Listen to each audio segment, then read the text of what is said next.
Hi everyone. Today, gosh, it is Monday, isn't it? Noah's in here with me, with Molly. I made a new desk area in my room. This is where I'm doing all my work. I think I might have showed it to you in another video. I'm going to read Ivan for a little bit today. I already made plenty of videos. What page are you going to be on? Oh, thanks, Noah.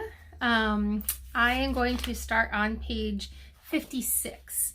And then I will write that on the post. Thank you to, I believe it was Gemma, and I know Millie were hoping that I would post the pages on the videos as well. So I will do that for you. Thanks to them. Oh, Noah, will you go get the name rings, please? They should be somewhere out there. I do not know. Where is out there? Under the television, the cabinet area. Noah's going to look for the name rings. I am going to start, and we'll see if anyone watches this and gets to choose what color I'll try to wear tomorrow. Okay. I hope you get outside today. The sun is just kind of coming and going, and I went for at least a 40-minute walk, and I feel so much better because of it. Just getting out of the house and moving your body can really change your day. Okay. Page 56, The Beetle. Matt gives me a new black crayon and a fresh pile of paper. It's time to work again. I smell the crayon, roll it in my hands, press the sharp point against my palm. There's nothing I love more than a new crayon. I know what he's talking about, don't you? I searched my domain for something to draw. What is black? An old banana peel would work, but I've eaten them all. Not tag is brown. My little pool is blue. The yogurt raisin I'm saving for this afternoon is white, at least on the outside. Something moves in the corner. I have a visitor. A shiny beetle has stopped by. Bugs often wander through my domain on their way to somewhere else. Hello, beetle, I say. He freezes silent. Bugs never want to chat. That's it. I'll draw him. It's hard making a picture of something new. I don't get a chance that often, but I try. I look at the beetle, who's being kind enough not to move, then back at my paper. And I draw his body, his legs, his little antenna, his sour expression. I'm lucky. The beetle stays all day. Usually bugs don't linger when they visit. I'm beginning to wonder if he's feeling all right. Bob, who's been known to munch on bugs from time to time, offers to eat him. Thanks, Bob. I tell Bob that won't be necessary. I'm just finishing my last picture when Mac returns. George and Julia are with him. Mac enters my domain and picks up a drawing. The heck is this? He asks. Beats me what Ivan thinks he's drawing, but this is a picture of nothing. A big black nothing. Julia's standing just outside my domain. Can I see? She asks. Mac holds my picture up to the window. Julia tilts her head. She squeezes her eyes shut. Then she opens her eyes and scans my domain. I know, she exclaims. It's a beetle. Oh, no, I can't find him. That's okay. See the beetle over there by Ivan's pool? Man, I just sprayed this place for bugs. Mac walks over to the beetle and lifts his foot. Before Mac can stomp, the beetle skitters away, disappearing through a crack in the wall. Mac turns back to my drawings. So, you figure this is a beetle, huh? If you say so, kid. Oh, that's a beetle for sure, Julia says, smiling at me. I know a beetle when I see one.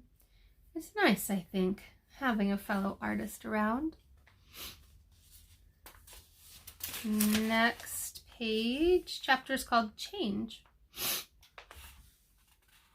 Stella is the first to notice the change, but soon we all feel it. A new animal is coming to the Big Top Mall. How do I know this? Because we listen, we watch, and most of all, we sniff the air.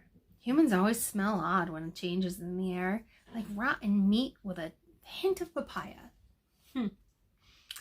Next is guessing.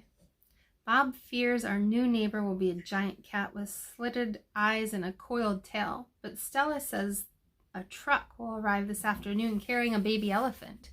How do you know? I ask. I sample the air, but all I can smell is caramel corn. I love caramel corn. I can hear her, Stella says. She's crying for her mother. I listen. I hear the cars charging past. I hear the snore of the sun bears in their wire domain, but I don't hear any elephants. You're just hoping, I say. Stella closes her eyes. No, she says softly, not hoping. Not at all. Jambo.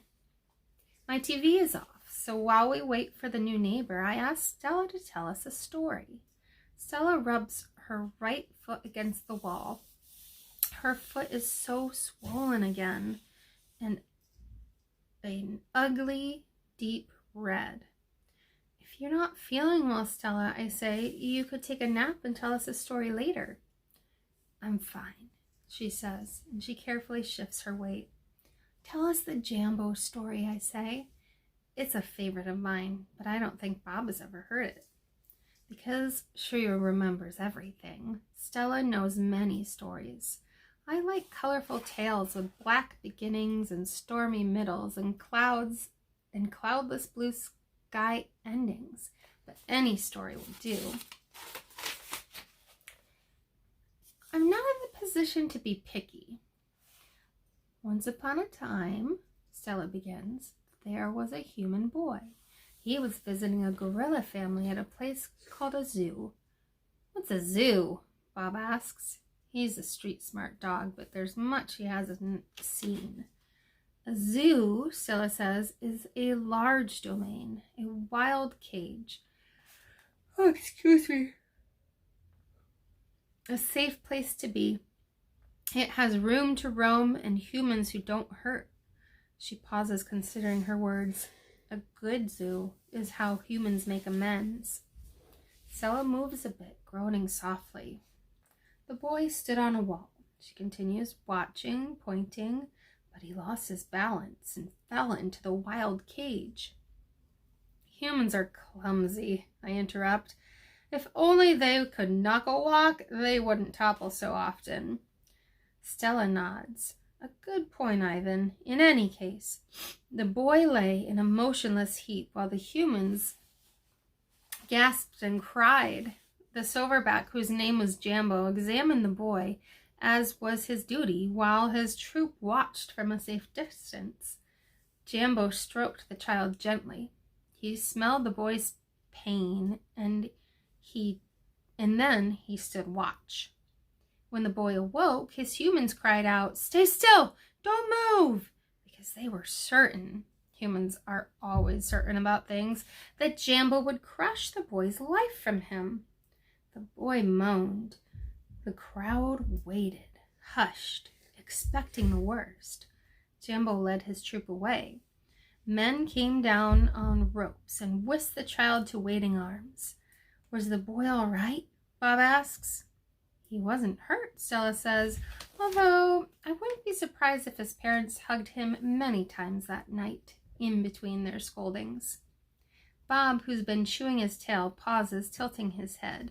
Is that a true story?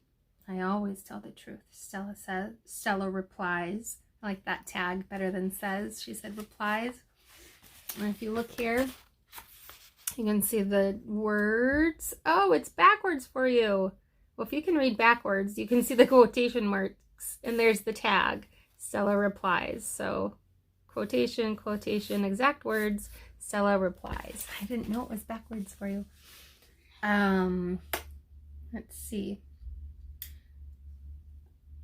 I always tell the truth, Stella replies, although I sometimes confuse the facts. Lucky. I heard the Jambo story many times. Stella says that humans found it odd when a huge silverback didn't kill the boy. Why, I wonder, is that so surprising? The boy was young, scared, alone. He was, after all, just another great ape. Bob nudges me with his cold nose. Ivan, he says, why aren't you and Stella at a zoo? I look at Stella. She looks at me. She smiles sadly with her eyes. Just a little, the way only elephants can do. Just lucky, I guess, she says. Okay, I think we'll leave it there. I think the 10-minute mark is a good time for videos. Feel free to read ahead. I'm leaving off on page 68 at Arrival, and I left you lots of things to do on your Google page, so I hope you find something interesting and keep reading, and I will talk to you soon. Have a great day. Bye-bye.